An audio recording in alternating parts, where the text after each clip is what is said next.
Olá, bem-vindo ao canal Ópera com Sandra. Falando de ópera? Lá vamos nós! No vídeo anterior, contei sobre o desenvolvimento da ópera em Roma, patrocinado principalmente pela aristocracia papal. Falei também da família Barberini, uma das mais poderosas de Roma, cujos membros eram considerados príncipes da igreja. Apresentei você a Il Sant'Alessio, uma ópera de Stefano Landi, patrocinada pela família Barberini. Hoje, como prometi, vou falar sobre os castrati e sobre os contratenores. Vamos nessa? No mundo católico, as mulheres haviam sido proibidas de cantar nas igrejas. Isso se deu por uma interpretação literal das passagens da primeira epístola, capítulo 14, de São Paulo aos Coríntios, onde é postulado que as mulheres estejam caladas nas igrejas, pois lhes não é permitido falar, mas estejam submissas, como também ordena a lei. E se quiserem aprender alguma coisa, perguntem em casa. Nos estados papais, cuja capital era Roma, em 1588, essa proibição se estendeu aos palcos, por determinação do Papa Sisto V. Assim sendo, as mulheres foram proibidas de atuar e cantar, e todos os personagens passaram a ser interpretados por homens. Isso só viria a mudar no século XVIII, no ano de 1798, por um decreto do Papa Pio VI. Durante esse período, sem mulheres que pudessem cantar, surgiu uma nova figura nos espetáculos, os castrati. E a partir de Roma, esses novos personagens foram lançados ao estrelato, se tornando as grandes estrelas da ópera nos séculos 17 e 18. Mas quem foram os castrati? Certamente foram um produto do ambiente religioso, tendo origem entre os meninos talentosos dos coros das igrejas. Os castrati, plural de castrato em italiano, eram cantores do sexo masculino que haviam sido castrados antes da puberdade e por isso permaneciam com a voz aguda quando adultos. Esses cantores incríveis possuíam instrumentos vocais poderosos, ricos e mais flexíveis do que os femininos. Adorados pelo público, se tornaram os verdadeiros astros da ópera barroca. Para você ter uma ideia da voz destes cantores, vamos ouvir um pedacinho do filme Farinelli, que conta a história de um dos mais importantes e famosos castratis da época.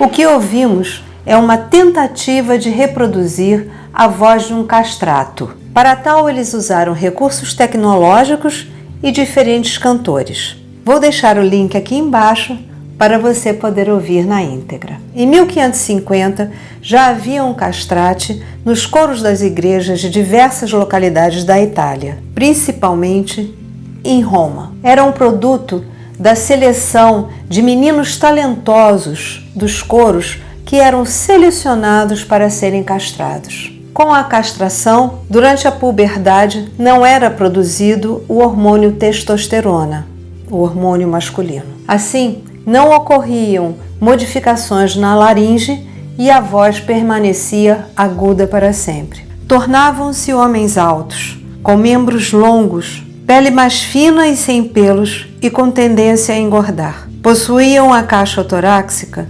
mais desenvolvida que o normal, o que lhes proporcionava um fôlego extraordinário. Com a técnica vocal, desenvolviam a capacidade única de fazer proezas com a voz, atingindo um grau de virtuosismo sem precedentes. Vamos ouvir uma simulação?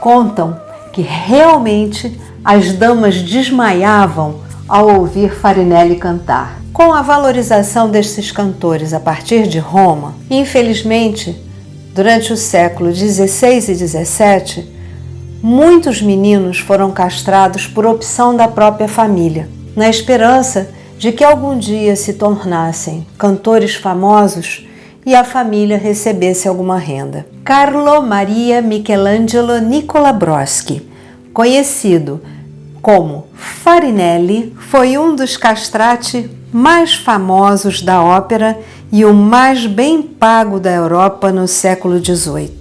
Morreu rico e infeliz aos 77 anos de idade. Sua tumba se encontra no cemitério de Bolonha. Em 1870, finalmente, a castração foi proibida na Itália. Em 1902, o Papa Leão XIII proibiu definitivamente a entrada de novos castrati nos coros da Igreja. E, em 1903, o Papa Pio X oficializou o fim dos castrati nos coros das igrejas. Somente restaram 3 cantores castrati na Capela Sistina, entre eles Alessandro Moreschi, conhecido como o Anjo de Roma, o último castrato. Moreschi faleceu em 1922, mas felizmente deixou para nós algumas gravações de sua voz feitas entre 1902 e 1904. Estas foram as primeiras e últimas gravações da voz de um castrato. As limitações das gravações na época e o fato dos cantores não estarem acostumados a gravar nos impedem de ter uma impressão completa da voz de Moreschi. Mas no exemplo que vamos ouvir, vamos ter um pouquinho da noção de sua bela voz. Aqui vai Moreschi cantando Pie Gesso.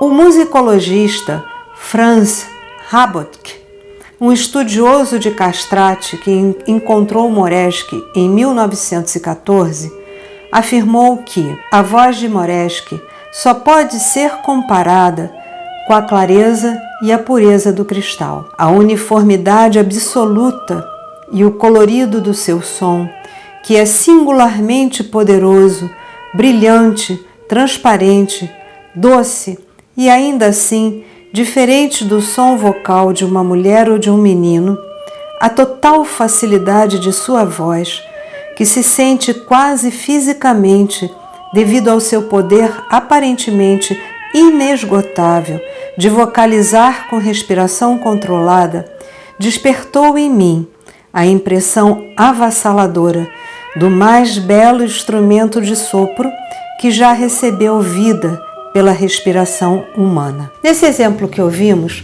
após Moreschi cantar, temos a voz do contratenor Jaruski cantando a mesma música. Vou deixar o link aqui embaixo para você ouvir na íntegra e poder comparar a voz dos dois. Hoje, os papéis de castrati são interpretados por sopranos, mezzo-sopranos e contratenores. Mas o que são os contratenores? São cantores masculinos que utilizam a região mais aguda da voz, o falsete ou falsetto em italiano. Este é um método artificial de emissão vocal, usado principalmente por homens através da vibração parcial das cordas vocais para obter sons muito agudos e delicados. Aqui vai um trechinho da voz de um dos mais famosos contratenores da atualidade, Philippe Jaroussky.